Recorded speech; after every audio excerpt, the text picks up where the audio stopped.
माला सुधाकुंभ विबोध मुद्रा विद्या विराजत्करवारिजाताम् अपार कारुण्य सुधाम्बुराशिं श्री शारदाम्बां प्रणतोऽस्मि नित्यं।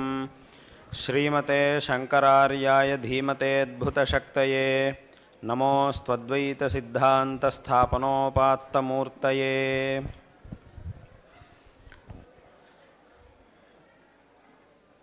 जगद्गुरु శ్రీమద్ ఆదిశంకర భగవత్పాదాచార్యుల వారు ప్రతిష్టాపించినటువంటి దక్షిణాంనాయ శృంగేరి శారదా పీఠం యొక్క 36వ అధిపతులు మా గురువరేణ్యులు జగద్గురు శ్రీ శ్రీ భారతీ తీర్థ మహాస్వామి వారి ఆశీర్ అనుగ్రహములతో వారి యొక్క విశిష్టమైనటువంటి అనుమతితో ఈ యాత్రలో అనంతపురం పట్టణానికి విచ్చేసి ఉన్నాం. రేపటి రోజున ఈ శంకర మఠంలో శారదామ్మ వారి యొక్క మరియు శంకరాచార్యుల వారి యొక్క పంచలోహ మూర్తుల ప్రతిష్టాపన కుంభాభిషేకం రేపటి రోజున జరగబోతూ ఉన్నది. ఇవాల్టి రోజున అంటే రేపు కుంభాభిషేకం జరగబోతూ ఉన్నది. ఇవాల్టి రోజున అమ్మవారు ఇక్కడ జరిగినటువంటి ఈ అష్టావధానంలో మీ అందరి యొక్క ఆ వాక్కుల రూపంలో ఇవాల్టి రోజున అమ్మవారి యొక్క దివ్య సాన్నిధ్యం ఇక్కడికి వచ్చింది. రేపటి రోజున అమ్మవారి మూర్తిలో ఆ అమ్మవారి యొక్క జగన్మాత యొక్క చైతన్యం విశేషంగా ఆవాహనయ్యి అమ్మవారి దివ్య సాన్నిధ్యం ఇక్కడ విరాజమానం అవబోతూ ఉన్నది. ఇటువంటి ఒక కార్యక్రమం, అందులోనూ సంస్కృత భాష అనేది అన్ని భాషలకి తల్లి, తెలుగు భాష అనేది మనందరి యొక్క భాష. ఈ రెండు భాషల్లోనూ ఇక్కడ విశేషంగా అవధానం అనేది చేయబడి ఉన్నది. ఈ ద్విగుణితమైనటువంటి అష్టావధానం ఇవాల్టి రోజున ఇక్కడ చేయబడి ఉన్నది. ఈ రెండు భాషల్లోనూ ప్రత్యేకమైనటువంటి వైశిష్ట్యం ఉన్నది. సంస్కృత భాష యొక్క వైశిష్ట్యం అది అపారమైనటువంటిది. అలాగే తెలుగు భాష యొక్క వైశిష్ట్యం అత్యంత అపారమైనటువంటిది. ఎన్నో పెద్ద పెద్ద కావ్యాలు, మహాకావ్యాలు, అద్భుతమైనటువంటి పద్యాలు ఇవన్నీ కూడా తెలుగు సాహిత్యంలో ఉన్నాయి. సంస్కృత సాహిత్యం ఇంకా దాని గురించి చెప్పాల్సినటువంటి అవసరమే లేదు. ఈ అన్ని భాషలకి తల్లి కాబట్టి సంస్కృత భాష యొక్క వైశిష్ట్యాన్ని ప్రత్యేకంగా చెప్పాల్సినటువంటి అవసరమే లేదు. అటువంటి ఒక విద్యారాధన అనేది ఇవాల్టి రోజున ఈ రెండు భాషల్లోనూ కూడా జరిగి ఉండటం ఇది అత్యంత సంతోషకరమైనటువంటి విషయం. దీంట్లో ఎంతోమంది విద్వాంసులు పృచ్ఛకులుగా వచ్చి ఉన్నారు. అలాగే యువ విద్వాంసుడైనటువంటి వాడు మాకు అత్యంత ప్రీతిపాత్రుడైనటువంటి లలితాదిత్య ఈ అవధానాన్ని పూర్తి చేసి ఇవాళ రోజున మన ముందున్నాడు. ఇది అత్యంత సంతోషకరమైనటువంటి విషయం. ఇక్కడ ఈ భాషలో ఉండేటటువంటి వైశిష్ట్యం ఇప్పుడు చెప్పినట్టుగా సంస్కృత భాషలోనూ అలాగే ఆంధ్ర భాషలోనూ ఉన్నటువంటి ఆ కావ్యాల్లో మనిషి యొక్క ఆత్మోద్ధరణకి కావలసినటువంటి ఎన్నో విషయాల్ని ఉపదేశించి ఉన్నారు. ఎన్నో రకాలుగా ఉపదేశించి ఉన్నారు. అసలు ప్రతి ఒక్క మనిషికి కావలసినటువంటిది ఏమిటి అనంటే ఆత్మోద్ధరణ. ఆత్మోద్ధరణ వల్ల మన మనుష్య జన్మ అనేది సార్థకం అవుతుంది. ఈ మనుష్య జన్మ లభించినప్పుడు దీని యొక్క ఆత్మోద్ధరణ కోసం, దీని యొక్క సార్థకత కోసం మనం ప్రయత్నం చేయాలి. దానికి కావలసినటువంటి మార్గాలనే అనేక విధాలుగా మనకు ఉపదేశించడం కోసం, దానికి కావలసినటువంటి ఆ ఉపాయాన్ని అనేక విధాలుగా మనకు ఉపదేశించడం కోసం ఈ కావ్యాలు ఇత్యాదులన్నీ కూడా సాహిత్యంలో ఉపనిబద్ధమైనటువంటి ఈ కావ్యాలు ఇవన్నీ కూడా వచ్చి ఉన్నాయి. అసలు మన సనాతన ధర్మం మనకేం చెప్తోంది? సనాతన ధర్మం అంటున్నాం. ఇప్పుడు కాలంలో హిందూ ధర్మం అంటున్నాం. ఈ ధర్మం మనకు అసలు ఏం చెప్తోంది? ఏం చెప్పడానికి వచ్చింది? దీని యొక్క ఉద్దేశ్యం ఏమిటి? దీని యొక్క సారాంశం ఏమిటి అనేటటువంటి విషయాన్ని కనుక మనం తెలుసుకోవాలంటే ఇక్కడ చెప్పబడుతున్నటువంటి విషయాలు రెండు విషయాల్ని మాత్రమే మన ధర్మం చెప్తోంది. ఈ రెండు విషయాలనే విశదీకరించడం కోసం ఇన్ని రకములైనటువంటి గ్రంథాలు ఇవన్నీ కూడా వచ్చినాయి. ఎన్ని విషయాల్ని చెప్పినా కూడా అవన్నీ ఈ రెండిటిలో ఏదో ఒకదానికి సంబంధించిన విషయాలే అయి ఉంటాయి. ఏమిటి ఆ రెండు విషయాలు అనంటే, మొట్టమొదటిది దేవతారాధన, రెండవది పరోపకారం. ఈ రెండిటినే మన యొక్క సనాతన ధర్మం చెప్పేది. ఇక్కడ దేవతారాధన అని అనగానే మనకు వెంటనే వచ్చే ప్రశ్న ఏమిటి అంటే, ఆ భగవంతుడు అంటే ఎవరు, ఆయన యొక్క స్వరూపం ఏమిటి, ఆయన స్వభావం ఏమిటి, ఆయన మహిమ ఏమిటి, ఆయన భక్తులను ఎలా అనుగ్రహిస్తాడు, ఆయన ఆ యొక్క ఉపాసన ఎలా చెయ్యాలి, ఏం చేస్తే ఆయన అనుగ్రహాన్ని మనం పొందగలుగుతాం ఇత్యాది ప్రశ్నలన్నీ కూడా మనకు వస్తాయి. ఇదివరకు ఎవరెవరు అలా భగవంతుడి యొక్క ఆరాధన చేసి ఉన్నారు, వాళ్ళు భగవద్ అనుగ్రహానికి ఎలా పాత్రులయ్యారు ఇత్యాది ప్రశ్నలన్నీ మన మనస్సులో ఉద్భవిస్తాయి. వీటన్నిటికీ సమాధానం చెప్పడం కోసం వేదములు, పురాణాలు, శాస్త్రాలు, ఆగమాలు ఇవన్నీ కూడా అత్యంత విస్తృతంగా ఇవన్నీ వచ్చి ఉన్నాయి. అదే రకంగా ఇంకోటి పరోపకారం. పరోపకారం అంటే సత్పురుషులుగా జీవించాలి అనేటటువంటిది రెండో విషయం. ఈ సత్పురుషులుగా జీవించాలి అని అంటే అసలు సత్పురుషులు అంటే ఎవరు, వాళ్ళ స్వభావం ఎలా ఉంటుంది, వాళ్ళ చరిత్రలు ఎలా ఉంటాయి, ఆయా సందర్భాల్లో జీవితంలో అనేక విధమైనటువంటి సందర్భాలు ఎదురైనప్పుడు అప్పుడు వాళ్ళ యొక్క ప్రవర్తన ఎలా ఉంటుంది, ఆ సందర్భాలను వాళ్ళు ఎలా ఎదురిచ్చేవారు ఇత్యాది విషయాలన్నీ కూడా మనకి తెలుసుకోవాల్సినటువంటి అవసరం ఉంది ఈ విషయాల్ని. అదే రకంగా సత్పురుషులు ఎవరు, వాళ్ళ జీవితం ఎలా ఉంటుంది అనే దాన్ని ఈ రెండు విషయాల్ని చెప్పడం కోసం మళ్ళీ అనేక పురాణాలు ఇత్యాదుల్లో మహాపురుషులందరి యొక్క ఉపాఖ్యానాలు, చరిత్రలు అవన్నీ కూడా ప్రతిపాదించబడి ఉన్నాయి. కాబట్టి ఈ రెండు విషయాల్ని మన యొక్క సనాతన ధర్మం అనేది మనకి ఉపదేశిస్తూ ఉన్నది. ఈ విషయాలనే ఎన్నో రకాలుగా ఆ సాహిత్యంలో దీన్నే దైవీ సంపత్తు అని అంటారు. ఇటువంటి దైవీ సంపత్తు, అసలు దైవీ సంపత్తు అంటే ఏమిటి, ఆ దైవీ సంపత్తును మనం ఎలా పొందాలి ఇత్యాది విషయాలన్నిటినీ కూడా ఉపదేశించడం కోసం ఈ వేదములు, శాస్త్రములు ఇత్యాదులన్నీ కూడా ఉన్నాయి. వీటిలల్లో అంటే అసలు మన యొక్క ఈ ధర్మం, మన యొక్క ఈ గ్రంథాలు, ఈ వాంగ్మయం ఎంత ఆప్తంగా మనకి ఈ తత్వాన్ని ఉపదేశిస్తూ ఉన్నది అని అంటే, దానికి ఒక ఉదాహరణ చెప్పాలంటే బృహదారణ్యక ఉపనిషత్తు ఉంది. బృహదారణ్యక ఉపనిషత్తులో ఒక విషయం ఉంది. ఒకసారి దేవతలు, అసురులు, మనుష్యులు వీళ్ళ ముగ్గురు ప్రజాపతి గారి దగ్గరికి వెళ్ళారు, బ్రహ్మ దగ్గరికి వెళ్ళారు. వెళ్ళి మాకేదైనా మా ఆత్మోద్ధారం కోసం మాకేదైనా ఉపదేశం చేయండి అని ప్రజాపతి గారిని అడిగారు, బ్రహ్మను అడిగారు. అప్పుడు ఆయన మొట్టమొదటి దేవతలకు ఉపదేశం చేశాడు. ఏం ఉపదేశం చేశాడు అంటే దా అనే ఒక అక్షరాన్ని ఉపదేశించాడు. అంతే, ఇంకేం ఉపదేశించరా. ఉపదేశించి అర్థమైందా మీకు అని అడిగాడు. అప్పుడు వాళ్ళు వెంటనే మాకు అర్థమైంది అని అన్నారు. ఏమర్థమైంది అని అంటే దామ్యత అని మీరు మాకు ఉపదేశించారు అని మాకు అర్థమైంది అని అన్నారు. వాస్తవమే, నేను ఉపదేశించింది చెప్పండి ముందుకి అన్నాడు. వాళ్ళు వెళ్ళిపోయారు. తర్వాత వీళ్ళు అసురులు మనుషులు వచ్చారు. వాళ్ళని అడిగారు. వాళ్ళు అడిగారు మాకేదైనా ఉపదేశించండి. వాళ్ళకి దా అనే అక్షరాన్నే ఉపదేశించారు. అర్థమైందా అని అడిగాడు. అర్థమైంది అన్నారు. ఏమర్థమైంది? దత్త. దత్త అంటే దేహి అనే దానికి బహువచనం, దాన్నే దత్త అని అనడం. దత్త అని మాకు చెప్పారు అని అన్నారు వీళ్ళంతా. అవును, మంచిది, అర్థమైంది, పోండి ముందుకు పోండి అన్నాడు. వాళ్ళు వెళ్ళారు. తర్వాత అసురులు వచ్చారు. వాళ్ళు అడిగారు మాకేదైనా ఉపదేశం. వాళ్ళకి అదే అక్షరం ఉపదేశించాడు, దా అని ఉపదేశించాడు. అర్థమైందా అని అడిగాడు. అర్థమైంది. ఏమర్థమైంది అని అంటే దయధ్వం అని మీరు మాకు చెప్పారు అని అన్నారు.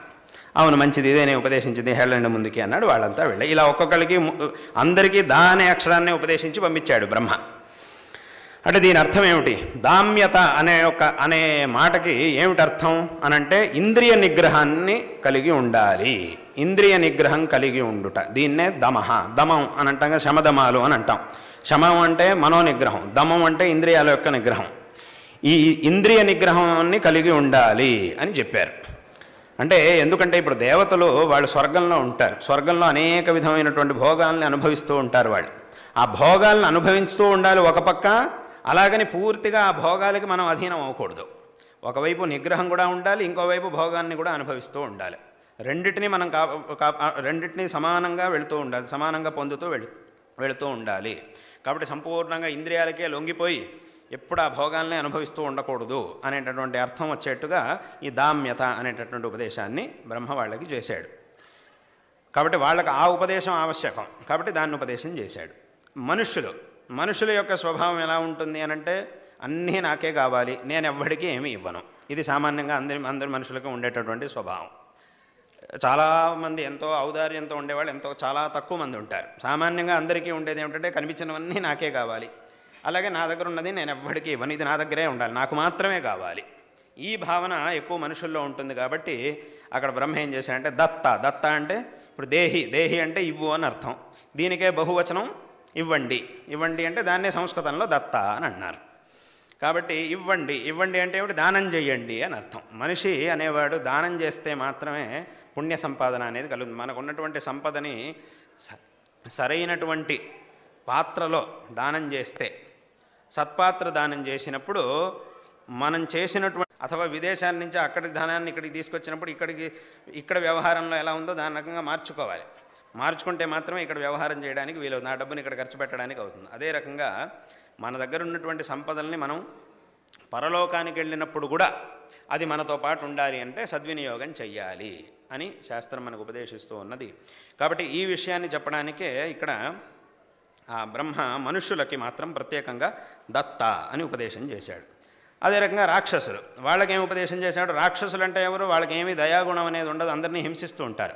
కాబట్టి వాళ్ళకి బ్రహ్మ ఏం ఉపదేశం చేశాడంటే దయధ్వం, ఈ దయాగుణాన్ని పెంచుకోండి, మీరు దయాగుణాన్ని పొందాలి అనేటటువంటి ఉపదేశాన్ని బ్రహ్మ వాళ్ళకి చేశాడు.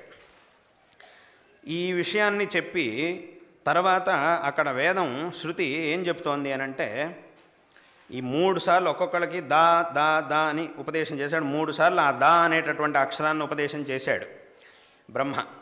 ఈ దా అనేటటువంటి అక్షరాన్ని వాళ్లకు ఉపదేశం చేశాడు బ్రహ్మ. ఇప్పటికీ కూడా బ్రహ్మ ఈ ఉపదేశాన్ని చేస్తూనే ఉన్నాడు అని వేదం అక్కడ చెప్తోంది. ఎక్కడ చేస్తున్నాడు, ఎవరికి చేస్తున్నాడు అనంటే, ఎప్పుడైతే వర్షం అనేది వస్తుందో దానికంటే ముందు ఆకాశంలో ఉరుములు ఏర్పడినప్పుడు ఒక మోత వస్తుంది, ఆ పిడుగు పడినప్పుడు ఒక మోత వస్తుంది. ఆ దా దా దా దా అన్నట్టుగా ఆ దకారాన్ని గట్టిగా ఉచ్చారణ చేస్తే బాగా ఒత్తి ఉచ్చారణ కలిపి ఒకదాని తర్వాత ఒకటి దకారాన్ని గట్టిగా ఒత్తి మనం ఉచ్చారణ చేస్తే ఎలా ఉంటుందో ఆ శబ్దంలాగా ఉంటుంది. కాబట్టి ఆ శబ్దం యొక్క రూపంలో బ్రహ్మ ఇప్పటికి కూడా ఈ సమస్త జగత్తుకి ప్రతిసారి వర్షాకాలం వచ్చినప్పుడల్లా, వర్షాలు పడినప్పుడల్లా బ్రహ్మ ఉపదేశిస్తూనే ఉన్నాడు అని వేదం ఇక్కడ చెబుతూ ఉన్నది. అయితే ఇక్కడ శంకరాచార్యుల వారు ఆ బృహదారణ్యక భాష్యంలో ఒక విశేషమైనటువంటి విషయాన్ని చెప్పారు. ఏమిటి అనంటే, దేవతలు అడిగినప్పుడు వాళ్ళకి ఇంద్రియ నిగ్రహంగా ఉండాలి అని ఉపదేశించాడు. మనుషులు అడిగినప్పుడు దానం చేయమన్నాడు. రాక్షసులు అడిగినప్పుడు దయతో ఉండమన్నాడు. అక్కడికి ఏమైంది? మనుషులకు కావాల్సింది దానం, వీళ్ళు దానం చేస్తే సరిపోతుంది. ఇప్పుడు దయాగుణం అనేది మనుషులకు ఉండాలా లేదా? ఎందుకంటే అది మనుషుల కోసం ఉపదేశం చేయలేదుగా, అది రాక్షసుల కోసం ఉపదేశం చేసింది. అథవా ఇంద్రియ నిగ్రహం అనేది మనుషులకు ఉండాలా లేదా? ఎందుకంటే ఇంద్రియ నిగ్రహం మనకు అవసరం లేదు, ఇంద్రియ నిగ్రహాన్ని దేవతల కోసం కదా ఉపదేశించింది, మనకు అది అవసరం లేదు, మనకు ఉండాలా లేదా అనేటటువంటి ప్రశ్న రావడానికి అవకాశం ఉంది అని చెప్పి, ఆ ప్రశ్నకి సమాధానంగా అక్కడ శంకరాచార్యులు వారు ఏం చెప్పారు అంటే, అసలు వాస్తవంగా ఇక్కడ దేవతలు రాక్షసులు అంటే ఇంకెవరో కాదు, మనుషులే. ఎవరా మనుషులు అనంటే, ఇప్పుడు చెప్పినట్టుగా ఎవరైతే ఎప్పుడు ఆ భోగలాలసతోనే ఉంటారో, ఎప్పుడు భోగాన్నే అనుభవిస్తూ ఏ విధమైనటువంటి నిగ్రహం లేకుండా ఆ ఉచ్ఛృంఖలంగా ప్రవర్తిస్తూ ఉంటారో వాళ్ళనే అసలు ఇక్కడ దేవతలు అని చెప్పారు. కాబట్టి ఇక్కడ దేవతలు అంటే ఎక్కడో స్వర్గంలో ఉండేవాళ్ళని కాదు, మనుషుల్లోనే చాలామంది ఉన్నారు. వాళ్ళు ఏం చేస్తుంటారంటే ఎప్పుడు చూసినా ఏదో భోగాన్ని అనుభవిస్తూ ఉండాలి. వాడికి ఒక్కసారి ఏమైనా ఆ భోగం పోయింది అని అంటే వాడు దాన్ని తట్టుకోలేడు అసలు. కాబట్టి ఇది పనికి రాదు, ఇలా ఉండకూడదు. మనిషి అనేటటువంటి వాడు ఎలాగైతే ఇప్పుడు ఒకవైపు నుంచి సంపాదిస్తున్నాడు, ఉద్యోగం చేస్తున్నాడు, సంపాదిస్తున్నాడు, ఇంకోవైపు నుంచి ఖర్చు పెడుతున్నాడు, అనుభవిస్తున్నాడు. ఈ రెండూ జరుగుతూ ఉండాలి. ఈ రెండిట్లో ఏది ఆగడానికి వీల్లేదు. చక్కగా సంపాదించాలి, అనుభవించాలి, అనుభవిస్తూ ఉండాలి, సంపాదిస్తూ ఉండాలి. నేను సంపాదించను అనుభవిస్తూ ఉంటాను అని అంటే ఎన్ని రోజులు అనుభవించడానికి అవుతుంది? కొన్నాళ్ళకి అంత క్షీణం అయిపోతుంది. ఆ తర్వాత అనుభవించడానికి ఏమీ ఉండదు, మళ్ళీ కష్టపడాల్సి వస్తుంది. కాబట్టి ఒకవైపు నుంచి అనుభవిస్తూ ఉండాలి, ఒకవైపు నుంచి సంపాదిస్తూ ఉండాలి, ఇంకోవైపు నుంచి ఖర్చు పెడుతూ ఉండాలి, అనుభవిస్తూ ఉండాలి. కాబట్టి అదే రకంగా మనిషి పూర్తిగా ఈ భోగముల్లోనే మునిగిపోకూడదు, ఈ ఇంద్రియ నిగ్రహాన్ని విశేషంగా పెంచుకోవాలి అనేటటువంటి విషయాన్ని అక్కడ ఉపదేశం చేశారు. ఇది మొదటి విషయం. అలాగే ఎలాగో దానం అనేది మనుషులకే చెప్పారు కాబట్టి అసలు ఇంకా అక్కడ ప్రశ్నే లేదు. ఈ దయాగుణం అనేది ఎవరికి అనంటే మనుషులకే. మనుషుల్లోనే కొంతమంది నిర్దయగా ప్రవర్తిస్తూ ఉంటారు. దయాగుణం లేకుండా ఇంకోళ్ళని హింసిస్తూ ఉంటారు. అటువంటి మనుషుల కోసం ఈ ఉపదేశాన్ని. కాబట్టి ఇక్కడ చెప్పిన అన్ని ఉపదేశాలు మనుషుల కోసమే. కాబట్టి ఈ ఉపదేశాల్ని ఆ బ్రహ్మ ఆ వర్షాకాలం వచ్చినప్పుడల్లా ఆ శబ్దం యొక్క రూపంలో మనకి చెబుతూ ఉన్నాడు. అయితే మనకి ఇక్కడ ప్రశ్న వస్తుంది, ఎక్కడండి ఆ శబ్దం వింటే దా దా దా అన్నట్టు ఉంటుందా? ఆ శబ్దాన్ని విన్నప్పుడు అలా ఏం అనిపించట్లేదు కదా. దకారం ఇప్పుడు ఏమన్నారు, దా దా దా అని ఆ మోత విన్నట్టుగా ఉంటుంది అని అన్నారు. కానీ ఆ మోతను విన్నప్పుడు ఏదో మోత విన్నట్టుంది తప్ప అక్కడేమో దకారాన్నే ఉచ్చరిస్తున్నారు అన్నట్టుగా ఏం అనిపించట్లేదు కదా అని ఒక ప్రశ్న వస్తుంది. అయితే ఇక్కడ మనం తెలుసుకోవాల్సినటువంటి విషయం ఏమిటి అని అంటే, ఇక్కడే ఆ శాస్త్రం యొక్క గొప్పదనం ఏమిటి అనేదాన్ని, ఎంత ఆప్తభావనతో శాస్త్రం మనకి సన్మార్గాన్ని ఉపదేశిస్తోంది, ఆ వేదం మనకు ఉపదేశిస్తోంది అనేటటువంటి విషయాన్ని మనం తెలుసుకోవాలి. ఏమిటి అనంటే, ఇప్పుడు ప్రతి మనిషికి చిన్నప్పుడు కొన్ని సందర్భాల్లో మాత్రమే గురువు అథవా పెద్దవాళ్ళు పక్క నుండి మంచి విషయాల్ని బోధిస్తారు. చాలా తక్కువ మంది మాత్రమే గురువు బోధించినటువంటి విషయాల్ని జీవితాంతం చక్కగా గుర్తుపెట్టుకొని ఆచరిస్తారు. కానీ సామాన్యంగా చాలామందికి ఏమవుతూ ఉంటుంది అని అంటే, గురువు ఉపదేశించినప్పుడు అథవా పెద్దవాళ్ళు ఉపదేశించినప్పుడు కొన్నాళ్ల పాటు ఆచరణ చేస్తారు. తర్వాత నెమ్మదిగా దాని యందు శ్రద్ధ అనేది క్షీణిస్తూ ఉంటుంది. శ్రద్ధ అనేది క్షీణించిపోయి చేయడం మానేస్తారు, చేయడం చాలా వరకు తగ్గించేస్తారు. మళ్ళీ ఎప్పుడైనా ఇంకెవరైనా మళ్ళీ వాళ్ళని పట్టుకొని అడిగితే, ఏమిటైనా నీకు చిన్నప్పటి ఇలా చెప్పా అథవా ఎవరైతే నేర్పించారో వాళ్ళే మళ్ళీ అడిగితే అప్పుడు వాడికి మళ్ళీ జ్ఞాపకం వస్తుంది, అప్పుడు మళ్ళీ గుర్తొస్తుంది, అప్పుడు మళ్ళీ ఆచరణ చేయడం మొదలెడతాడు. కానీ ఇలా అవ్వకూడదు. అంటే ఏ మనిషి కూడా వాడికి ఉన్నటువంటి స్వాభావికమైన ఈ కామక్రోధాదులకు లోనై సన్మార్గం నుంచి విముఖుడు కాకూడదు అనేటటువంటి ఉద్దేశంతో, అలాగని సన్మార్గాన్ని ఉపదేశించే గురువు ఎప్పుడు పక్కనే ఉండాలి, 24 గంటలు వీడి పక్కనే ఉండి వాడికి మంచి విషయాలు చెప్తూ ఉండాలి అంటే అది సాధ్యమయ్యేది కాదు.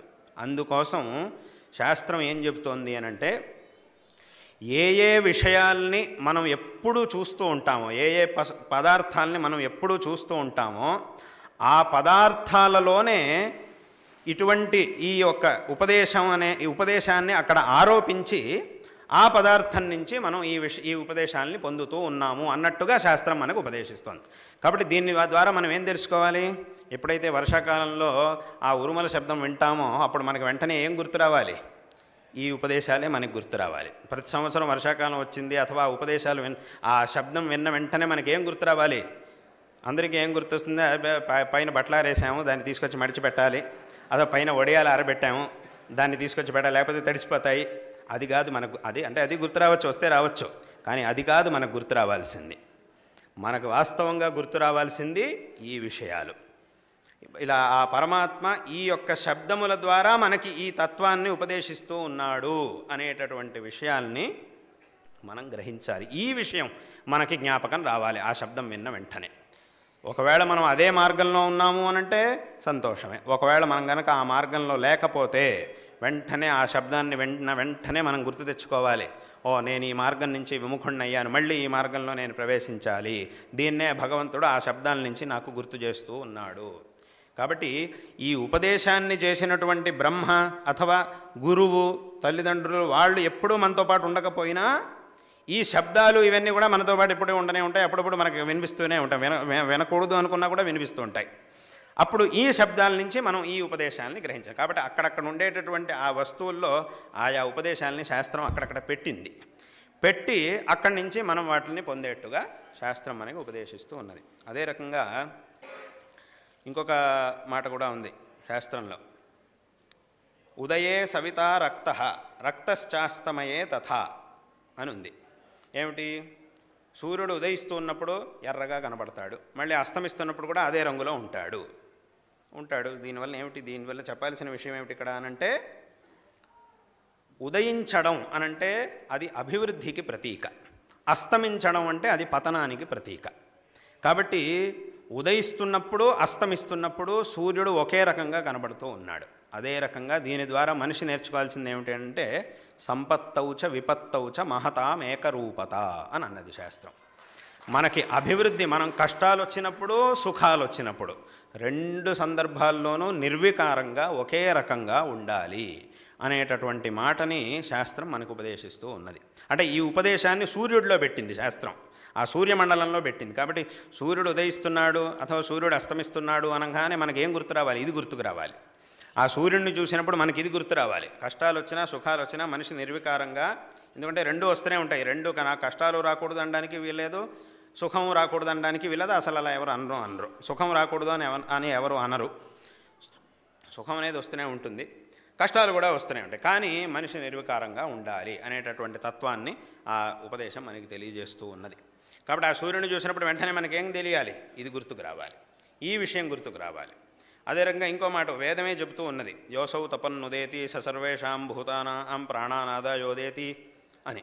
ఏమిటి ఈ మాట యొక్క అర్థం ఏమిటంటే, ఎప్పుడైతే సూర్యుడు ఉదయిస్తున్నాడో ఆయన ఏం చేస్తున్నాడు అంటే ఈ ప్రపంచంలో ఉండేటటువంటి ప్రాణులందరి యొక్క ఆయుష్ని తాను తీసుకొని సూర్యుడు ఉదయిస్తూ ఉన్నాడు అని ఈ మంత్రం మనకి చెప్తోంది.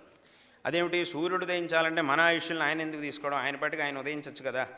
మన ప్రాణాలని, మన ఆయుష్ని ఆయన తీసుకొని ఆయన ఎందుకు ఉదయించడం? మన ప్రాణాలను ఆయన ఎందుకు తీసుకుంటున్నాడు అని అంటే ఇక్కడ కూడా గంభీరమైనటువంటి అర్థం ఇంకోటి ఉన్నది. ఏమిటి అని అంటే, ఒకరోజు సూర్యోదయం అయింది అని అంటే కిందటి రోజు రాత్రి సమాప్తి అయిపోయింది, మళ్ళీ ఆ సమయం అనేది మనకి దొరకదు అని దాని యొక్క అర్థం. అలాగే అసౌయోస్తమేతి స సర్వేషాం భూతానాం ప్రాణానాదాయాస్తమేతి, మళ్ళీ ఎప్పుడైతే సూర్యుడు అస్తమిస్తున్నాడో మళ్ళీ మనందరి యొక్క ఆయుష్యుల్ని తీసుకొని ఆయన అస్తమిస్తున్నాడు. అంటే దాని అర్థం ఏమిటి? సూర్యుడు అస్తమించాడు అంటే ఈ పగలు పూర్తయిపోయింది, మళ్ళీ ఈ కాలం అనేది మనకి దక్కదు, ఇది అయిపోయింది, ఇది మళ్ళీ మనకి దొరకదు అని దీని యొక్క అర్థం.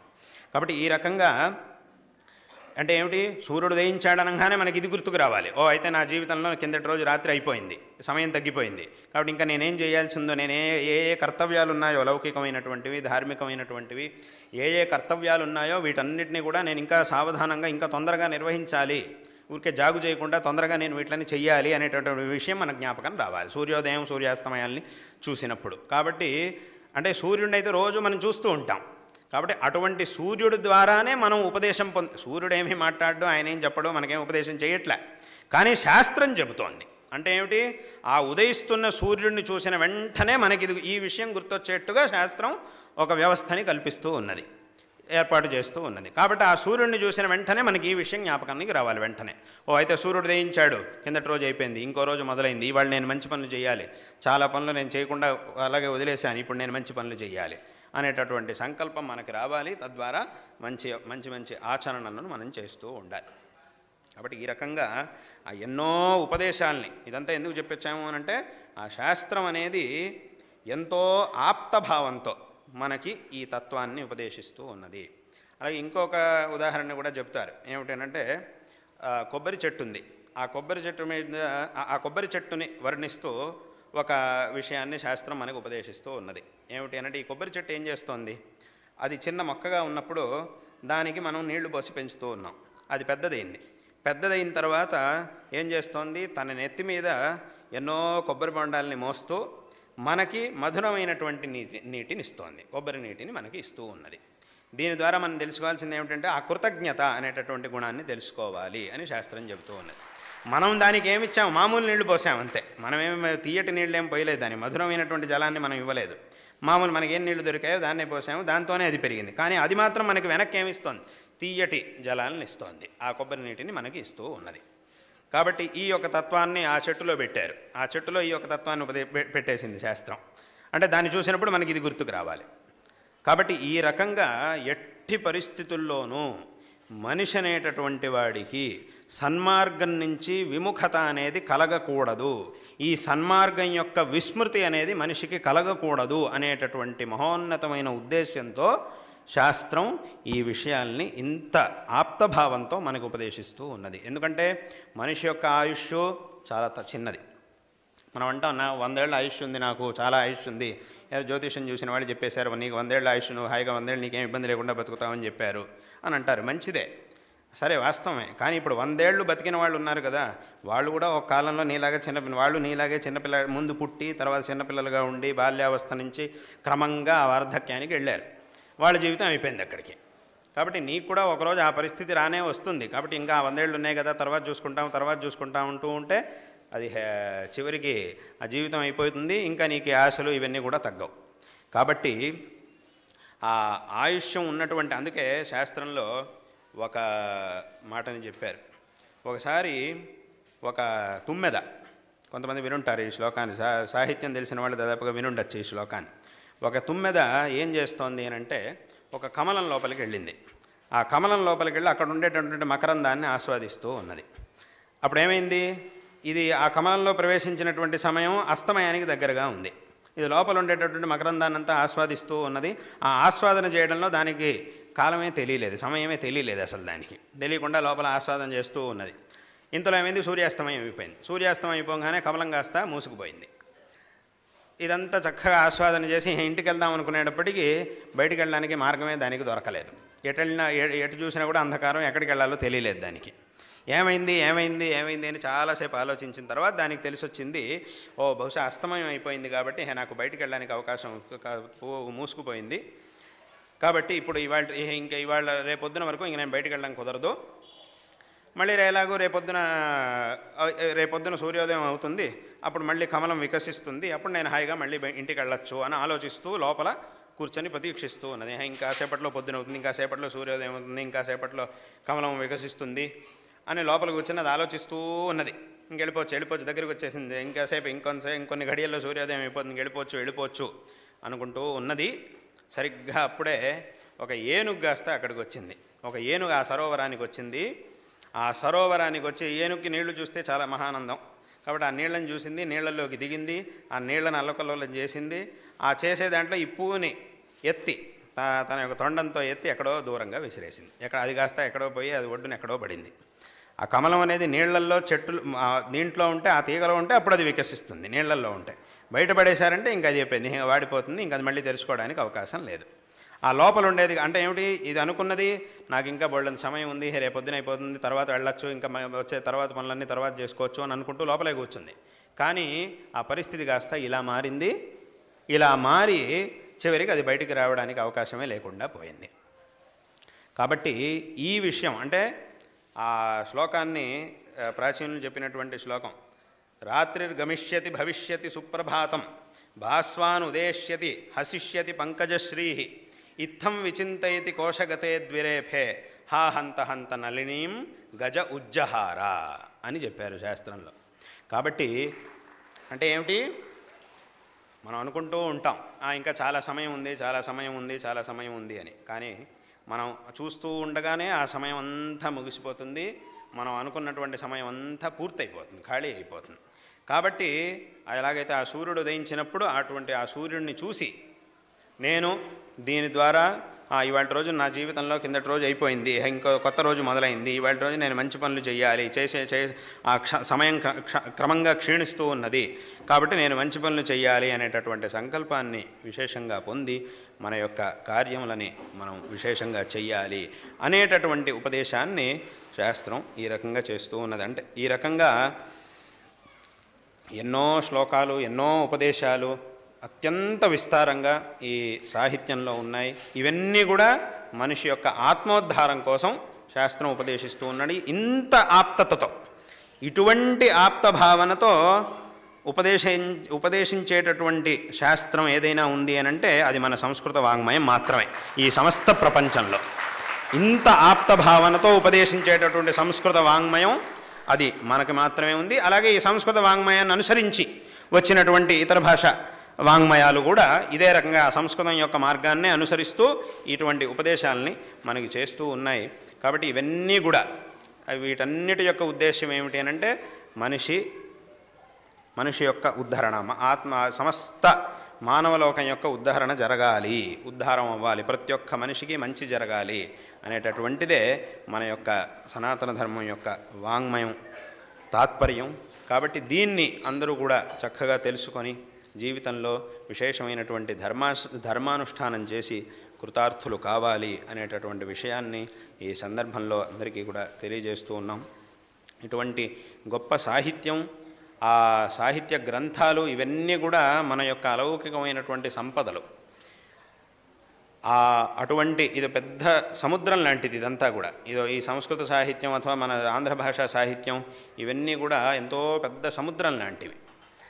ఈ విషయాలను ఉపదేశించడానికే ఎన్నో విధమైనటువంటి స్వారస్యమైనటువంటి శ్లోకాలను కూడా మన వెనకటి వాళ్ళు రచించి ఉన్నారు, మహాకవులందరూ కూడా రచించి ఈ సన్మార్గాన్ని మనకు ఉపదేశించి ఉన్నారు.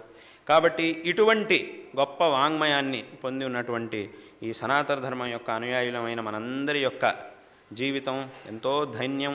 కాబట్టి ఈ మార్గాన్ని అందరూ కూడా అనుసరించి కృతార్థులు కావాలి. ఇది ఎంతో గొప్ప పరంపర, మన సనాతన ధర్మం యొక్క పరంపర. ఈ ధర్మ పరంపర మనకిచ్చేటటువంటి సంస్కారం ఏదైతే ఉందో ఇది చాలా విశిష్టమైనటువంటిది. దీనికి ఒక ఉదాహరణ చెప్పాలి అనంటే, వెనకటి కాలంలో ఉదయనాచార్యుల వారు అని ఒక ఆయన ఉండేవారు. ఉదయనాచార్యులు అని ఒక ఆయన ఉండేవారు. ఆయన వైశేషిక న్యాయ దర్శనాల్లో చాలా పెద్ద మనిషి. వైశేషిక దర్శనం అంటే ఆయన అన్ని శాస్త్రాలు అన్నీ ఉపాసన పట్టినవాడే ఆయన. అందులోనూ వైశేషిక న్యాయశాస్త్రాల్లో ఆయన దర్శనాల్లో ఆయన విశేషమైనటువంటి గ్రంథాలని రాశారు. అందుకే ఈ వైశేషిక దర్శనాలు, వైశేషిక దర్శనం, న్యాయ దర్శనానికి సంబంధించినటువంటి గ్రంథాల్లో ఎక్కడ నేరుగా ఆయన పేరుని చెప్పరు. ఆచార్యాహ అనే పదాన్ని మాత్రం గ్రంథకారులందరూ వాడతారు. ఆచార్యులు అన్నారంటే అది ఉదయనాచార్యులు అనే లెక్క. ఇప్పుడు లోకంలో కొన్ని చోట్ల ప్రెసిడెంట్ గారు అంటూ ఉంటారు. ప్రెసిడెంట్ గారు అంటే ఆయనే, మళ్ళీ ఇంకా పేరు చెప్పాల్సిన అవసరం లేదు. చైర్మన్ గారు అంటే ఇంకా మళ్ళీ అక్కడ ప్రత్యేకంగా పేరు చెప్పాల్సిన అవసరం లేదు. అదే రకంగా ఇక్కడ కూడా న్యాయ గ్రంథాల్లో, న్యాయశాస్త్రం, వైశేషిక శాస్త్రం యొక్క గ్రంథాల్లో ఎక్కడైనా ఆచార్యులు అనే పదం వచ్చిందంటే అది ఉదయనాచార్యులు వారు అని లెక్క. కాబట్టి ఈ పండితులందరూ కూడా ఆయనకు అంత పెద్ద స్థానాన్ని ఇచ్చారంటే అంత మహాత్ముడు ఆయన ఉదయనాచార్యులు వారు. ఆయన న్యాయకుసుమాంజలి అనే ఒక గ్రంథాన్ని రచించారు. ఈ గ్రంథంలో ఆయన అనేక విషయాల్ని చెప్పారు. ప్రధానంగా భగవంతుడి యొక్క అస్తిత్వాన్ని స్థాపించి, అస్తిత్వాన్ని ప్రతిపాదన చేసి, భగవంతుడు ఉన్నాడు అనేటటువంటి విషయాన్ని ప్రధానంగా ప్రతిపాదన చేసి నాస్తికులందరినీ కూడా ఆయన ఖండన చేశాడు. ఈ అస్తిత్వాన్ని స్థాపించే ప్రయత్నంలో ఆయన ఎన్నో ప్రమాణాలని చూపించారు. ఆ భగవంతుడు ఉన్నాడు అనేటటువంటి విషయాన్ని చెప్పడానికి యుక్తికంగా, సయుక్తికంగా ఎన్నో విషయాల్ని ఆయన ఈ గ్రంథంలో ప్రతిపాదన చేశారు. అది చాలా ప్రౌఢమైనటువంటి గ్రంథం. ఆ గ్రంథాన్ని చదవాలంటే దానికంటే ముందు ఎన్నో గ్రంథాలని చదివి ఉండాలి. చదివితే మాత్రం అది అర్థం అవుతుంది. అటువంటి ప్రౌఢమైన గ్రంథాన్ని రచించారు. దాంట్లో ఆయన మొత్తం నిరూపణ చేసి చివరికి ఒక మాట చెప్పారు. అంటే ఈ మాట అనేది దీని యొక్క సారాంశం, దీని యొక్క తాత్పర్యం ఎంత గొప్పగా ఉంటుంది అనంటే, మన యొక్క సనాతన ధర్మం మనకి ఎంత గొప్ప సంస్కారాన్ని ఇచ్చింది, ఎటువంటి ఔదార్యాన్ని మనకిచ్చింది అనేటటువంటి విషయాన్ని ఈ శ్లోకం ద్వారా మనం తెలుసుకోవచ్చు. ఏమిటా విషయం, ఏమిటా శ్లోకం అనంటే, చివరికి ఆయన భగవంతుడి యొక్క అస్తిత్వం గురించి విస్తారంగా ప్రతిపాదన చేసి ఒక మాట అన్నారు. ఇత్యేవం శృతినీతి సంప్లవ జలైర్భూయోభిరాక్షాళితే ఏషాన్నాస్పదమాదధాసి హృదయే తే శైలసారాశయా కింటు ప్రస్తుత విప్రతీప విధయోప్యుచ్చైర్భవచ్చింతకాః కాలే కారుణిక త్వయైవ కృపయా తే భావనీయా నరాః అని అన్నారు. దీని యొక్క తాత్పర్యం ఏమిటి అనంటే, ఆయన ఈశ్వరుని గురించి ఈ మాట అంటున్నారు, భగవంతుడితో ఈ మాట అంటున్నారు ఆయన అంటూ ఈ గ్రంథాన్ని. ఏమిటి దీని యొక్క తాత్పర్యం అంటే, పరమేశ్వరుడా, ఈ గ్రంథంలో ఎంతో విస్తారంగా ఎన్నో ప్రమాణాల్ని చూపించి నీ యొక్క అస్తిత్వాన్ని నేను నిరూపణ చేసి ఉన్నాను, ప్రతిపాదన చేశాను.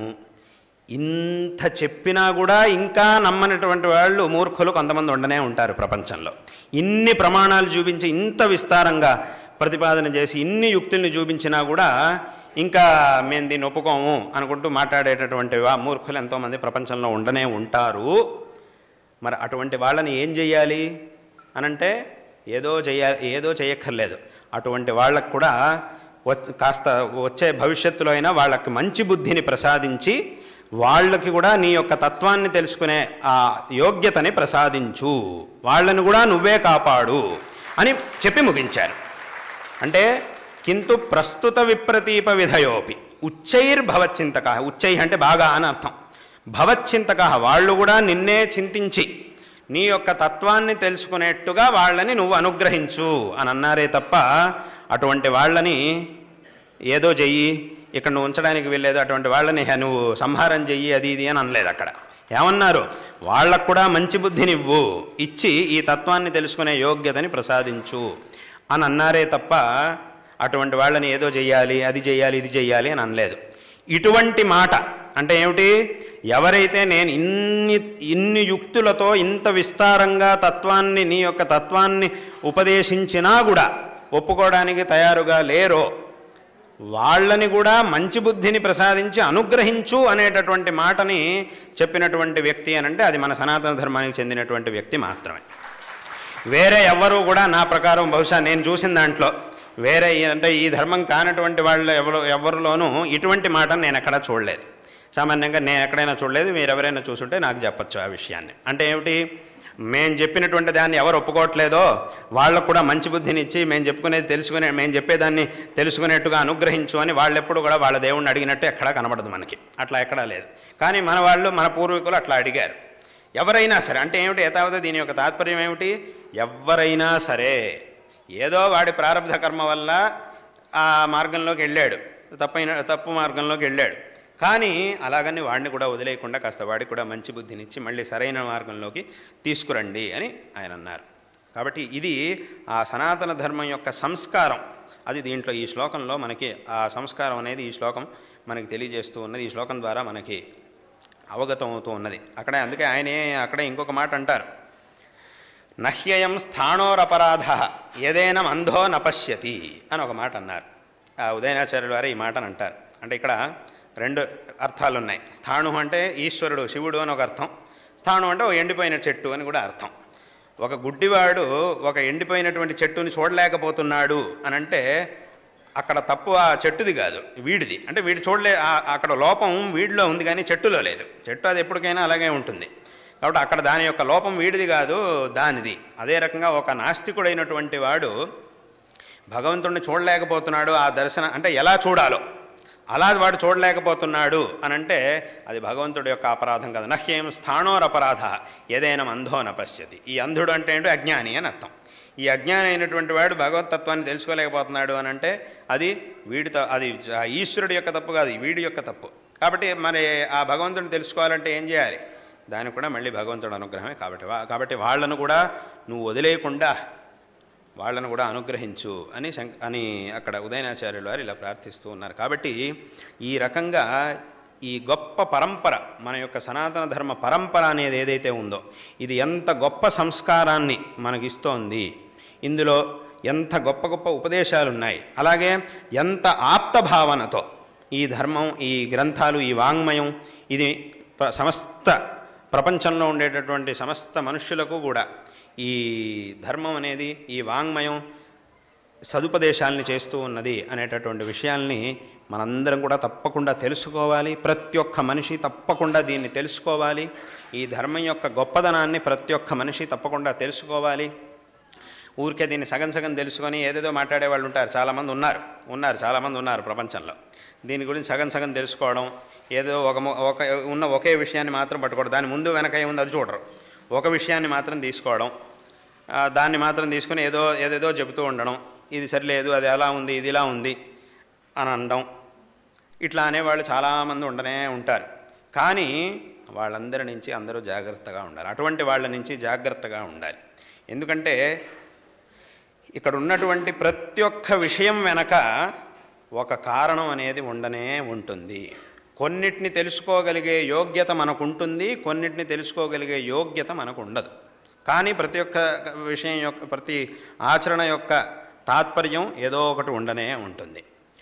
అంటే ఇప్పుడు ఉదాహరణకు ఒక చిన్న ఉదాహరణ చెప్పాలంటే, చిన్నపిల్లలు ఉన్నారు, వాళ్ళు స్కూల్కి వెళ్ళాలంటే కొంచెం మారం చేస్తూ ఉంటారు. చిన్నపిల్లలు స్కూల్కి వెళ్ళడానికి వాళ్ళకి ఇష్టం ఏమన్నా వాళ్ళకి ఆడుకుంటూ ఉండాలి, అది స్వాభావికమే. అది బాలస్తావత్ క్రీడాసక్త అని దాన్నే శంకరాచార్యులు వారు చెప్పారు. కాబట్టి వాళ్ళకి స్కూల్కి వెళ్ళడం అంటే ఇష్టం ఉండదు, వాళ్ళకి ఆడుకోవాలంటే చాలా ఇష్టం. కానీ మనం ఏం చేయాలి, సరే వాళ్ళకి ఆడుకోవడం అంటే ఇష్టం కాబట్టి ఆడుకుంటూ ఉంటే సరే మనం స్కూల్కి పంపించద్దు అని పంపించడం మానేస్తే, గురుకులానికి పంపించద్దు అని పంపించడం మానేస్తే ఏముంది, మనమే వాళ్ళకి ద్రోహం చేసిన వాళ్ళం అవుతాం. అలాగని ఇప్పుడు గురుకులానికి వెళ్తే ఏమవుతుంది, ఎందుకు చదువుకోవాలి, చదువుకుంటే ఏమవుతుంది, చదువుకుంటే ఏమిటి లాభం, చదువుకోకపోతే ఏమిటి నష్టం, వీటన్నిటిని కూడా వివరిస్తూ పోతే అర్థం చేసుకునే యోగ్యత వాళ్ళకు ఉండదు. అంటే చిన్న వయసులో. కొంచెం పెద్దవాళ్ళు అయ్యారు అని అంటే వాళ్ళకే ఆ జ్ఞానం వస్తుంది, ఇంకా మనం చెప్పాల్సిన అవసరం లేదు, వాళ్ళే చదువుకుంటారు, వాళ్ళందరూ వాళ్ళే వెళ్తారు. కానీ చిన్న పిల్లలుగా ఉన్నప్పుడు అప్పుడు వాళ్ళకి ఇవన్నీ చెప్తే అర్థమూ కాదు, అలాగని వాళ్ళకి పంపించకుండా వదలడానికి వీల్లేదు. అప్పుడు ఏం చేయాలి, ఏదో వాళ్ళకి కావాల్సినటువంటి ఏదో ఆశ చూపించో అథవా ఏదో భయపెట్టో ఏదో చేసి మొత్తానికి వాళ్ళు వెళ్ళి చదువుకునేట్టుగా చేయాలి. అంటే అప్పుడు వాళ్ళకి ఆ యోగ్యత లేదు, యోగ్యత తెలుసుకునే యోగ్యత వాళ్ళకి లేదు. కానీ ఏం చేయవలసినటువంటి ఏం చేయాల్సి ఉందో అంటే విద్యాలయానికి వెళ్ళి చదువుకోవాల్సినటువంటి అవసరం ఉన్నది, అది గనక చేయకపోతే చాలా నష్టం. అదే రకంగా ఇప్పుడు స్కూల్కి వెళ్ళే విషయంలో చిన్నపిల్లలు ఎలాగో ధర్మం యొక్క విషయంలో పెద్దవాళ్ళు కూడా అలాగే, వాళ్ళు చిన్నపిల్లలతోనే సమానం, చిన్నపిల్లలాగే లెక్క. అక్కడ వాళ్ళకి దాన్ని తెలుసుకునేటటువంటి యోగ్యత లేదు, పరిపక్వత లేదు. ఇక్కడ పెద్దవాళ్ళైనా కూడా వాడికి ధర్మం యొక్క తాత్పర్యాన్ని తెలుసుకునే పరిపక్వత అందరికీ ఉండదు. కాబట్టి అయినప్పటికీ మనకి తెలుసు, అంటే చిన్నపిల్లలు వాళ్ళు ఎందుకు స్కూల్కి పంపించాలి, పంపించకపోతే ఏమవుతుంది, ఆ లాభ నష్టాల గురించి మనకి తెలుసు. కాబట్టి మనం ఏం చేస్తున్నాం, వాళ్ళని పంపిస్తూ ఉన్నాం. వాళ్ళకి ఇవన్నీ చెప్తూ కూర్చుంటే అర్థమూ చేసుకోలేరు, కాబట్టి వెళ్ళాల్సిందే అని చెప్తున్నాం, పంపిస్తున్నాం.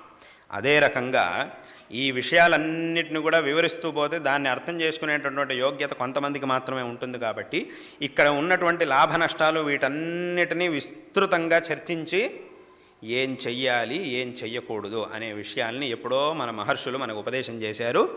ఎలాగైతే పెద్దవాళ్ళు చిన్నపిల్లలకి చూపించినట్టుగా ఆ పెద్దవాళ్ళు విచారణ అంతా చేసి చిన్నపిల్లల్ని ఏం చేయాలో అది చెప్పినట్టుగా మహర్షులు చేయవలసినటువంటి ఆ చర్చలన్నిటినీ వాళ్ళు చేసేసి ఏం చెయ్యాలి, ఏం చేయకూడదు అనేటటువంటి విషయాల్ని మనకు ఉపదేశం చేశారు.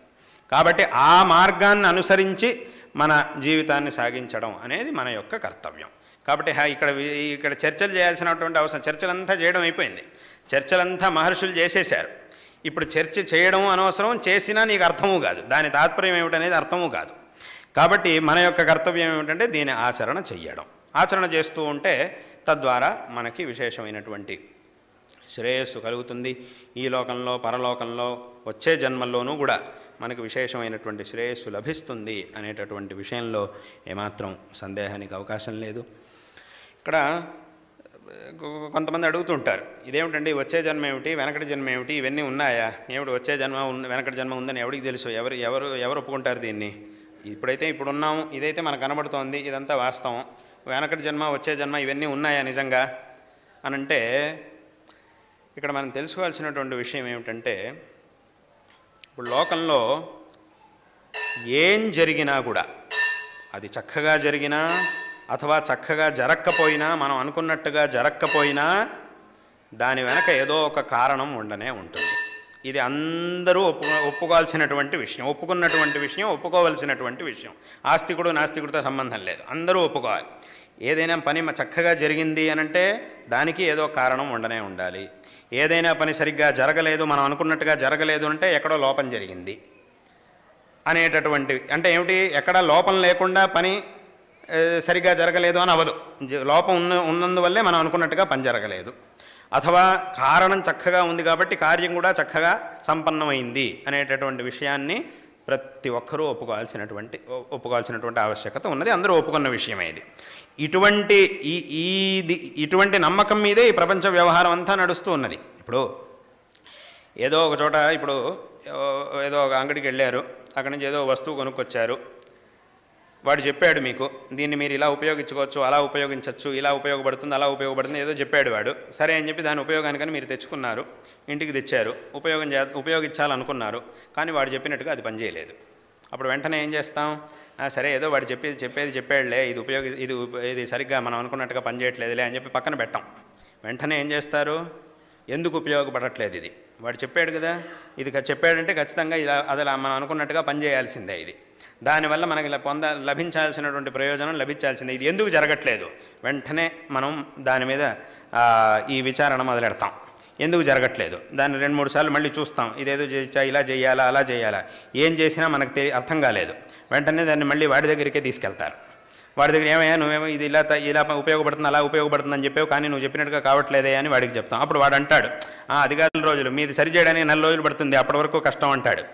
4 రోజులు, 2 నెలలు, 3 నెలలు, 6 నెలలు, సంవత్సరం అయినా కూడా దాన్ని ఏదో రకంగా మనకు కావలసినటువంటి మనకి ఎలా ఉపయోగపడాలో ఆ రకంగా దాన్ని ఉపయోగించుకోవడానికి మనం ప్రయత్నం చేస్తూనే ఉంటాం, ఆపం. ఎందుకు ఉపయోగపడట్లేదు ఆ ప్రశ్న మనకు ఉండనే ఉంటుంది. ఇదంతా ఎందుకు, కారణం లేనిదే కార్యం అనేది ఉండదు. ఒక లోపం జరిగిందన్నా దానికి ఏదో కారణం ఉండాలి, ఒక గుణం అంటే చక్కగా జరిగిందన్నా కూడా దానికి ఏదో ఒకటి కారణం ఉండనే ఉంటుంది అనేటటువంటిది అందరి యొక్క తీర్మానం, ప్రపంచంలో ఉండే ప్రతి ఒక్క మనిషి యొక్క తీర్మానం అది. కాబట్టి మనం ఏం చేస్తున్నాం, ఆ కారణం కోసం వెతుకుతూ ఉన్నాం. ఇవాళ దొరకలేదంటే రేపు, రేపు ఎల్లుండి, నెల, 2 నెలలు, సంవత్సరం, కొన్నిసార్లు అయితే కొన్ని విషయాల్లో ఏడాది ఏళ్ల తరబడి దాని మీద ఎంక్వైరీలు, ఇన్వెస్టిగేషన్లు జరుగుతూనే ఉంటాయి. లోకంలో జరిగేదే. ఎందుకు ఇన్నేళ్ళు ఎందుకు చేయాలి మనం? ఏదో జరిగిపోయిందిలే వదిలేసేయండి అని ఎందుకు వదలట్లేదు? ఇన్నేళ్ల పాటు వరుసగా దాని మీద ఎందుకు ఇన్వెస్టిగేషన్ చేసేది, ఎందుకు ఎంక్వైరీ చేసేది, ఇదంతా ఎందుకు అనంటే జరగాల్సింది సరిగ్గా జరగలేదు అనంటే దానికి ఏదో కారణం ఉన్నది అనేది అందరి యొక్క తీర్మానం. ఇప్పుడు లోకంలో చాలా విషయాలు ఉన్నాయి. వాటి యొక్క కారణం ఏమిటి అనే దాన్ని పెద్ద పెద్ద సైంటిస్టులు కూడా ఇంకా తెలుసుకోలేకపోయారు. అలాంటి వాళ్ళకి ప్రశ్నలుగానే మిగిలిపోయిన విషయాలు చాలా ఉన్నాయి. అక్కడ కూడా వాళ్ళు ఏమంటున్నారు, ఎంత పెద్ద ఇప్పుడు ఏదో ఒక పని ఉంది, ఏదో ఒక విషయం ఉంది, దీనికి సంబంధించినటువంటి కారణం ఏమిటి అనేది తెలియనప్పుడు ప్రశ్నలుగానే ఏ ఏ విషయాలైతే మిగిలిపోయి ఉన్నాయో వాట్ల విషయాల్లోనూ సైంటిస్టులు అయినటువంటి వాళ్ళు ఏమంటున్నారు, దీని యొక్క కారణం ఏమిటి అనేదాన్ని ఇంకా మేము తెలుసుకోలేకపోయాము అని అంటారు తప్ప అసలు దీనికి కారణమే లేదు అని కూడా అని మాత్రం వాళ్ళు అనరు. ఏం కారణం లేకుండానే జరుగుతోంది అని ఎవరు అనరు. దీనికి కారణం ఏదో ఉంది, ఆ కారణం ఏమిటి అనేది ఇంతవరకు మేము ఇంకా తెలుసుకోలేకపోయాం, దాన్ని తెలుసుకునే విధంగా మేము ఇప్పుడు సంశోధనలు అన్నీ చేస్తూ ఉన్నామంటారు. అంటే ఏమిటి, అక్కడ కూడా ఇదే తీర్మానం, కారణం లేనిదే కార్యం ఉండదు అనేటటువంటి తీర్మానం. యథావిధ ఇదంతా ఎందుకు చెప్పుకొచ్చాను అని అంటే, ఇప్పుడు ప్రతి ఒక్క మనిషి జీవితంలో పుట్టుక నుంచి మరణం వరకు ఎన్నో విధమైనటువంటి సుఖాలను అనుభవిస్తున్నాడు, కష్టాలను అనుభవిస్తూ ఉన్నాడు. ఇవన్నీ కూడా ఎక్కడి నుంచి వస్తున్నాయి మనిషికి? ఏదో ఒక కారణం నుంచే రావాలి. కారణం లేకుండా సుఖాలు దుఃఖాలు వస్తున్నాయి అని మాత్రం ఒప్పుకోవడానికి వీలేదు. అలా ఒప్పుకుంటే శాస్త్రం సంగతి పక్కన పెట్టండి, లోకానికే విరుద్ధం అది. అంటే ఏమిటి, ఏ కారణం లేకుండా సుఖ దుఃఖాలు వస్తున్నాయంటే కారణం లేకుండా కార్యం వచ్చింది అని చెప్పినట్టు అవుతుంది. ఇది లోకానికే విరుద్ధం. శాస్త్రం వరకు అసలు అవసరమే లేదు, లోకానికే విరుద్ధం. కాబట్టి ఈ సుఖ దుఃఖాలు మనిషికి వస్తున్నాయి అని అంటే వీటికి ఏదో కారణం ఉన్నది అని ఒప్పుకోవాల్సిందే. అలాగైతే మరి ఏమిటి కారణం అది చెప్పండి అని అంటే అది ఎవడు చెప్పగలడు? జీవితంలో మొదటి నుంచి చివరి వరకు వచ్చేటప్పుడు ఎన్ని కష్టాలు వచ్చినాయి, ఎన్ని సుఖాలు వచ్చినాయి, ఈ ప్రత్యేకంగా ఒక్కొక్క దానికి ఏమిటి కారణం అనంతా ఎవడు చెప్పగలడు? ఎవరూ చెప్పలేరు. కొన్నిటికి కావాలంటే మనం చెప్పగలం. నేను అదేదో ఒకరోజు తప్పు చేశాను, దాని ఫలంగా ఇవాళ రోజు నాకు ఇది కష్టం వచ్చింది, అథవా ఫలానా రోజు ఎవరికో ఉపకారం చేశాను, అదే నాకు ఇవాళ రోజున ఇలా వచ్చింది అని కొన్నిటికి కావాలంటే కాస్త ఆలోచించి చెప్పగలం. కానీ ప్రతి ఒక్కదానికి ఇలా చెప్పండి, చెబుతూ పోవాలి అని అంటే అది ఎవడి వల్ల అయ్యేటటువంటి ఎవడి వల్ల సాధ్యం కాదు. ఎంత గొప్ప మేధావి అయినా కూడా వాడి వల్ల ఇదంతా చెప్పడం సాధ్యం కాదు. కాబట్టి అలాగని అసలు కారణమే లేకుండా ఇవన్నీ వస్తున్నాయని కూడా మనం చెప్పలేం. కాబట్టి అప్పుడు ఏం చేయాలి అనంటే పూర్వజన్మకి వెళ్ళాల్సిందే. ఆ కారణాన్ని వెతుక్కుంటూ మనకి ఈ జన్మలో కారణం దొరకనప్పుడు, కారణం లేనిదే ఇది వచ్చింది అని చెప్పడానికి కూడా సాధ్యం కానప్పుడు ఏం చేయాలి? ఇంకొక జన్మకి వెళ్ళాల్సిందే. ఇంకో జన్మ, దాని వెనక ఇంకో జన్మ, దాని వెనకాల ఇంకో జన్మ, ఈ రకంగా అనేక జన్మలు ప్రతి ఒక్క ప్రాణికి ఈ ప్రపంచంలో అనివార్యం. కాబట్టి ఈ జన్మ మరణాత్మకమైనటువంటి సంసారం అనేది మనిషికి ఉండనే ఉన్నది. కాబట్టి కిందటి జన్మ, తర్వాత జన్మ అనేవి కూడా ఉండనే ఉన్నాయి. అయితే దీని నుంచి బయటపడేటటువంటి ప్రయత్నం చెయ్యాలి. అది చెయ్యాలి అనంటే దానికి ఉన్నటువంటి ఏకమాత్రమైన ఉపాయం అనంటే అదే ధర్మాచరణ. ఈ ధర్మానుష్ఠానాన్ని క్రమంగా చేస్తూ ఉండడం వల్ల ఏమవుతుంది అనంటే ఈ జన్మ మరణ సంసారానికి కారణమైనటువంటి ఆ అజ్ఞానం అనేది, ఆ దూరితం అనేది క్రమంగా క్షీణమవుతుంది. అది క్షీణమయ్యి ఆ మోక్ష మార్గాన్ని పొందేటటువంటి యోగ్యత మనకి లభిస్తుంది. కాబట్టి ఈ మార్గం ఇదంతా మనం చెయ్యాలి అనంటే ఈ శాస్త్రం యొక్క, మన యొక్క సనాతన ధర్మ వాంగ్మయం మనకి ఏ మార్గాన్ని ఉపదేశిస్తూ ఉన్నదో ఇది అత్యంత ఆవశ్యకం. దీన్ని అనుసరించి తద్వారా ఆ పరమాత్మ యొక్క అనుగ్రహానికి పాత్రులై ఈ మనుష్య జన్మని సార్థకం చేసుకోవాలి. కాబట్టి దీనికి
ఈ రకంగా ఇటువంటి ఆమ్నాయ పీఠ వ్యవస్థని శంకరాచార్యులు వారు చేశారు.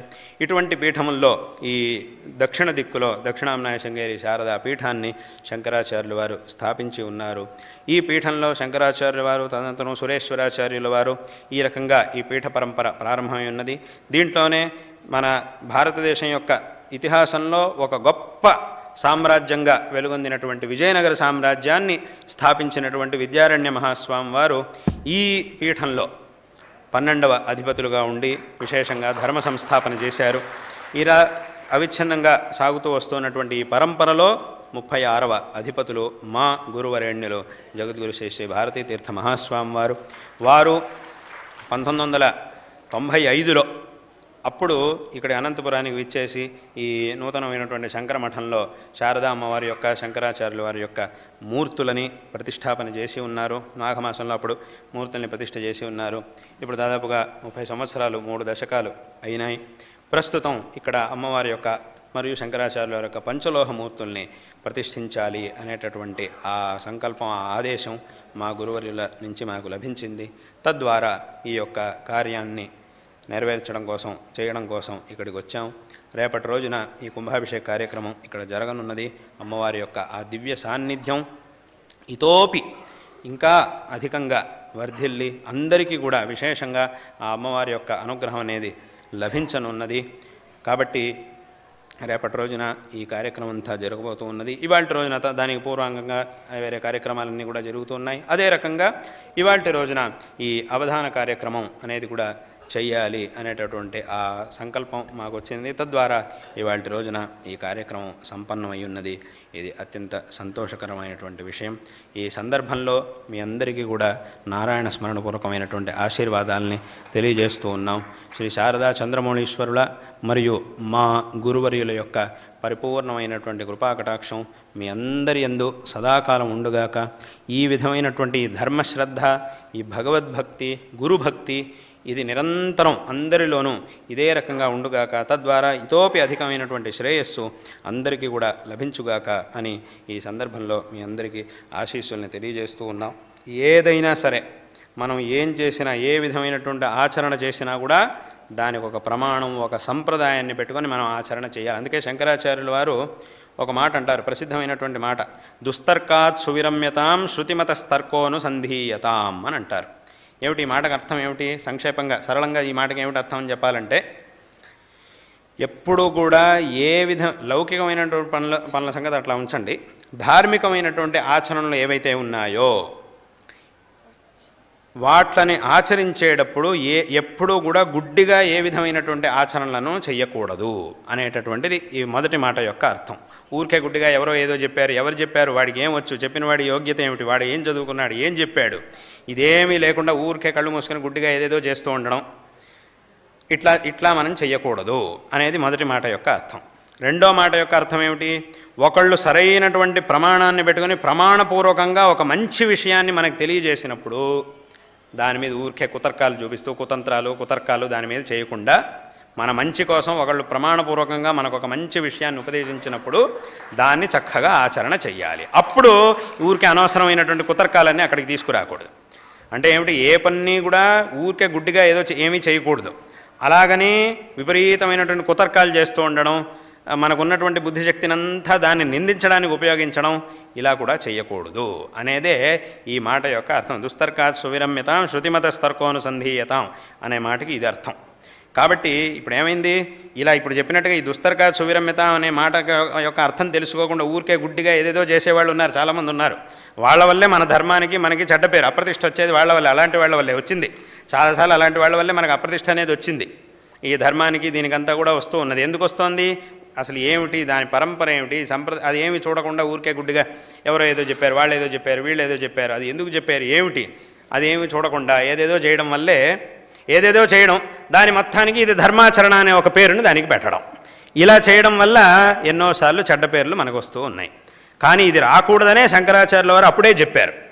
ఈ మాటను ఎప్పుడోనే చెప్పేశారు శంకరాచార్యుల వారు. అలాగే ఏ ఒక ఆచరణని మనం చేయాల్సి ఉందో ఊరికే దాని మీద కుతర్కాలు చేస్తూ ఉండడం, ఇది కూడా పనికిరాదు అనేటటువంటి విషయాన్ని శంకరాచార్యుల వారు ఎప్పుడో చెప్పారు.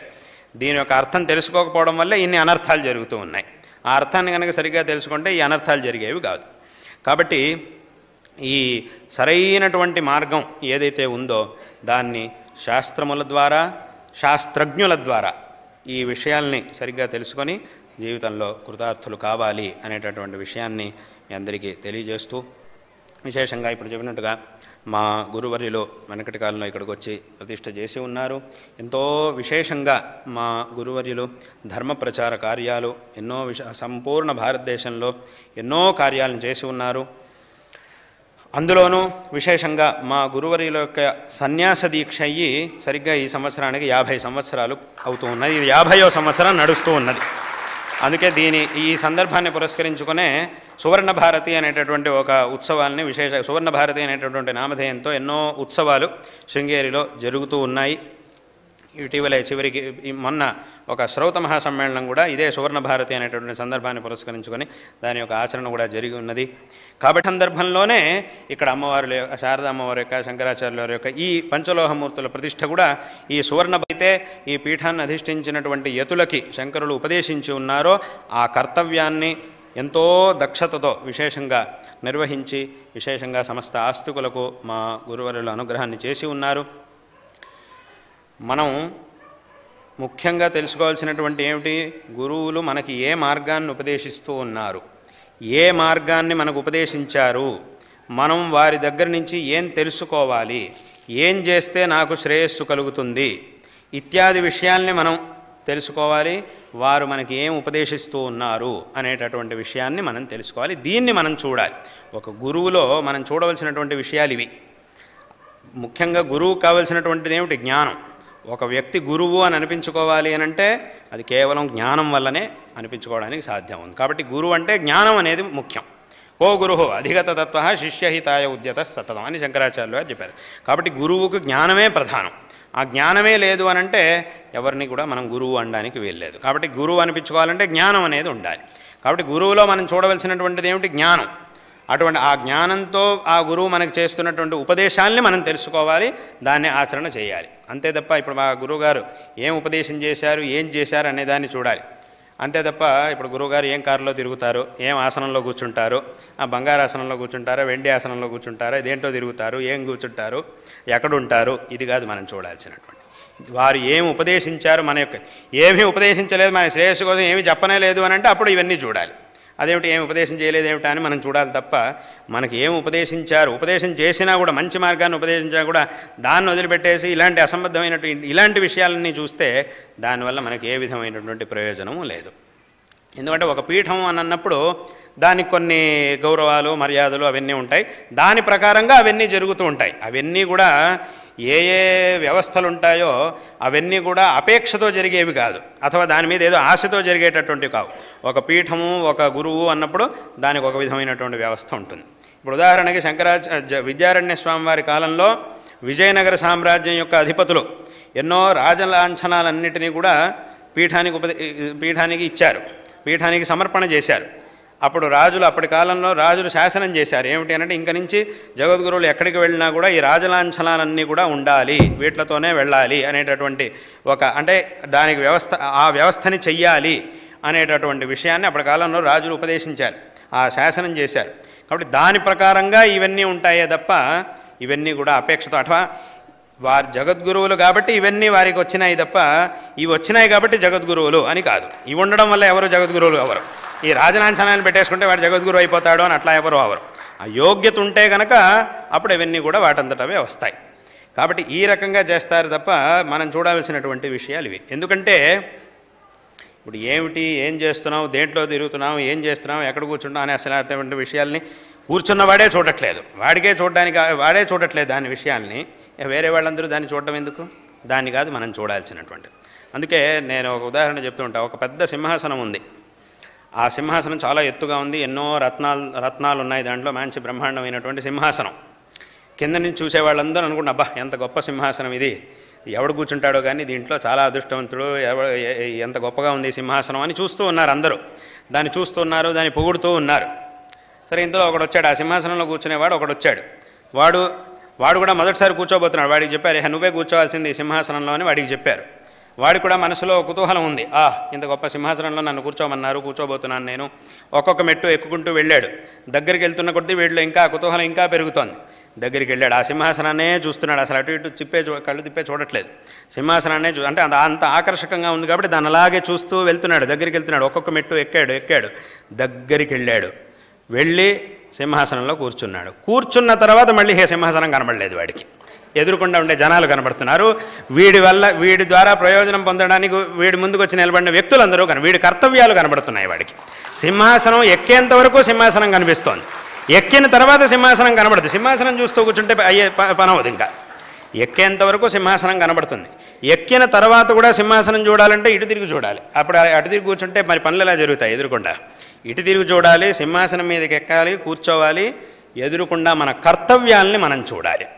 ఆ కర్తవ్యాల్ని చూడాలి, కర్తవ్యాల్ని చేసుకుంటూ పోవాలి. ఎంతసేపు చూస్తాం సింహాసనం చూడడం వల్ల? దానివల్ల మనకేం లభిస్తుంది? అక్కడ కూర్చున్న తర్వాత చేయవలసిన పనులను చెయ్యాలి. వెళ్ళేంతవరకు అది పైగా అక్కడ ఇంకో విషయం ఏమిటి? వీడెక్కాడు, కూర్చున్నాడు, వీడికి సింహాసనం కనబడట్లేదు, ముందుండే బాధ్యతలు కనబడుతున్నాయి.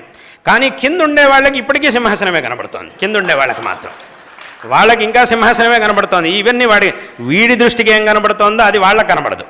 వాళ్ళకి మాత్రం బ్రహ్మాండమైన సింహాసనం, ఈయన ఎక్కాడు కూర్చున్నాడు అనేది మాత్రమే వీళ్ళకి హాయిగా ఎక్కాడు కూర్చున్నాడు అనేది మాత్రమే కింద ఉండే వాళ్ళకి ఇప్పటికీ అదే కనబడుతుంది. వాడు పైకొచ్చి కూర్చుంటేనో అథవా పక్కన నిలబడితేనో వాడికి కనబడతాయి ఇవన్నీ కూడా. కింద ఉండేవాడికి ఇప్పటికే సింహాసనమే కనబడుతూ ఉంటుంది. కాబట్టి ఇదంతా కూడా కాబట్టి మనం చూడవలసినటువంటిది ఏమిటి, చేయవలసినటువంటిది ఏమిటి? గురువు మన యొక్క ఆత్మోద్ధరణం కోసం ఏ మార్గాన్ని ఉపదేశించారో, మన కోసం ఏం ఉపదేశించారు, మనం ఏం చెయ్యాలి అనేటటువంటి దాన్ని మనం తెలుసుకోవాలి.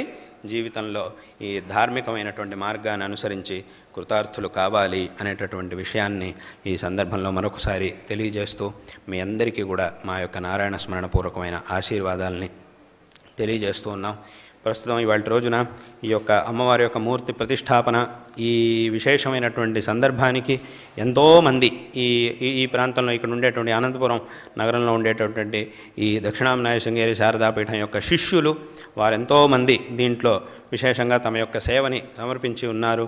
అటువంటి సమస్త భక్తులకి కూడా ఈ సందర్భంలో మా యొక్క నారాయణ స్మరణపూర్వకమైన ఆశీర్వాదాన్ని తెలియజేస్తూ ఉన్నాం.